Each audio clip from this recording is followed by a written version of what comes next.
even worse than the one before. Okay, now stop. You know, my head's going to explode even without the mask. So Tom, nothing good in this movie happens for your real life wife. No. Her face just got eviscerated. Oh my God. Followed by bugs crawling out of her Poor mouth. Marge. And nothing good in this movie happens for your fictional wife who is at home with the kids and will never be seen again. I know. But lots of good things happen with Ellie.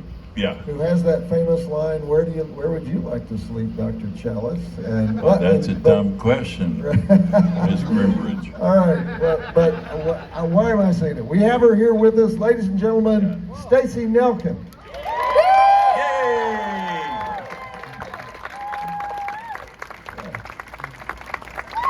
Have a seat here, Stacey. All right. Welcome, Stacey. Now, I have to ask you, first of all, you were working, when you got this part, you were working in A-list Hollywood world when this movie happened. I mean, you worked a lot with Woody Allen, and you were, around the same time, you're married to Barry Bostwick, and you were supposedly the inspiration for the movie Manhattan. So how did you end up in a fairly low-budget horror flick? Actually, thank you for having us on, first of all, Joe Bob, even though you're not a huge fan yet. Why isn't of the he? movie. I don't know. We'll sway him, right? Yeah. This is before I married Barry. I was up and coming. I think I was on the precipice at that time of things really happening. I had done. Oh no, this is actually before I had a sequence of films that should have, could have, would have taken off. Yeah. So I was still not quite there yet, but thanks for thinking that I was. Well, you had a lot of TV, you had a lot of strong TV credits Yes, too, right? a lot, yep. Did you have any qualms about doing a sex scene with Mr. Tom Atkins?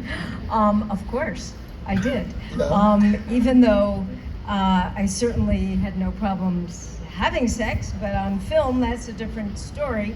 And so we had the famous nipple clause, meaning, you know, you couldn't show the nipples, you could show everything else.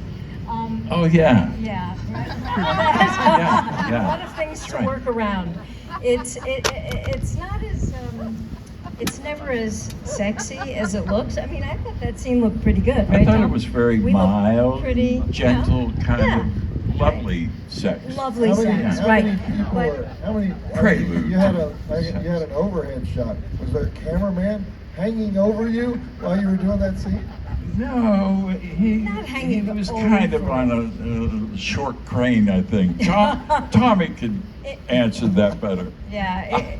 We were too busy to notice what he was All I remember was that was one of our first scenes we did together, Yeah. actually. And in those days, before they would have spray for the body, you know, body makeup, they Right. would have to sponge it on you. And so it was something like 5:36 in the morning, and the water was freezing Oh, cold. geez, yeah. And they're sponging, you know. Yeah. That was tough. Wow. That was Wow. tougher than shooting around the So after the every breasts. take, you have to be re-sponged. Basically. Yeah. You know, Yeah. I know that you are a relationship expert, and so what would you say as a relationship expert about the relationship between Ellie, don't worry, I'm older than I look, and Dr. Chalice, that's a dumb question, Miss Grimbridge? Right.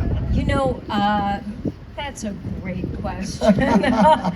in those days, and we can say those days, right? This is 40 years ago, this movie. Yes. Yeah. And certainly in my day, you know, May-December romances, you know, for those of you that are too young to know, that's a younger woman and an older man, and vice versa today, vice versa those days, very rarely did you have an older woman with a younger man, right? But in those days, that was pretty common. So nowadays it's looked at, you know, completely the opposite way. But, you know, a woman can do that, and she's cool and hip, and Yeah. a guy is just a pervert. Yeah. You know, he's Oh. with a younger woman. But that was, part of my reality was with older men. And you were really hot in that movie, Tom. It was, right? I loved the whole movie. I loved being with you in it. We had fun. Would it be safe to say that both of the main characters in Halloween 3 have impulsive personalities? Because you guys are in the sack within what? You just met within the past 24 hours, Yeah, right? Yeah. And you're in the sack. And I want to say something else to you young people out there. You missed out on the fun in the 70s and 80s, because that's what we did in those days. I mean, it was, you met and you were attracted and you went to bed, and it was fun. Yeah. Well, Yeah. So most of your career, like a lot of your career, was television. And so, were you living a glamorous LA life when you were working on shows like The Waltons and The Chisholms and Trapper John and The A-Team and all those shows? At the time, I didn't think it was glamorous. I didn't think I was successful. As most of us who are actresses and actors, it's when's my next job? So there was always an insecurity. So I never thought, oh wow, I'm doing okay here. So, but I think it was pretty much a glamorous lifestyle. Yeah, when I look back. All right. Yeah, it was fucking great. All right. Well. Oh, was that because I said the F-bomb?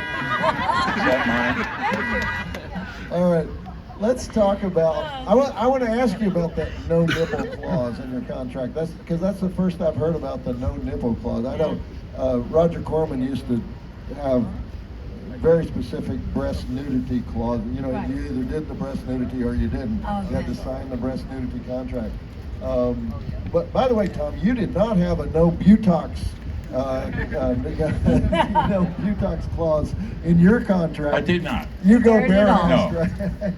I could come to the set hammered, loaded, and it was okay. And the women. Hell yeah, we are. Yeah. Thank you. All right. But anyway, the no nipple clause. If they have a way to shoot your breast, that they can show the whole breast as long as they don't show the nipple. That is correct. And I think that caused a mistake in our breast count on this movie, because we thought we saw a nipple, but we didn't. They were really good. Those camera guys were really good. Well, Dean Cundy knew how to work around the no nipple clause. Yeah. You sure did. Does that mean you're down to one breast I now think on we your are. count? We might be down to one breast now. I mean, I always thought that. But Yeah. Okay. you're the expert. All right, back to the movie.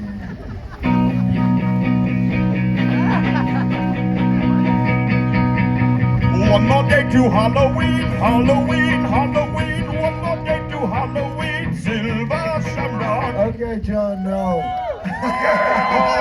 Hold it up, hold it up. It's just, John, it's just London Bridge is falling down, right? It's a 400-year-old song. So, London Bridge is falling down, falling down, falling down. It's the same song. see, they just used it because they were worried about the composer suing them if they used a real song. So, isn't that the basic reason for using that song?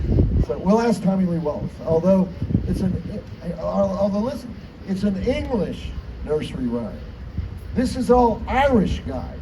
This may be the only movie I know of besides gangster movies that are about evil Irishmen, Leprechaun. Leprechaun? Okay, there's one other movie about evil Irishmen. Leprechaun 2. Okay, there's 7 other movies about evil Irishmen. Don't forget about Leprechaun Returns. Okay, Darcy, how many Leprechaun movies are there? 8. Okay. Everybody knows that. Nobody knows that. Everybody knows that. Nobody knows You there's should 8 know that. Leprechaun movies. Everybody knows there's 8 Leprechaun Only you know that there are 8 Leprechauns. Anyway, Okay. that's what back we're to- talking about. Sorry.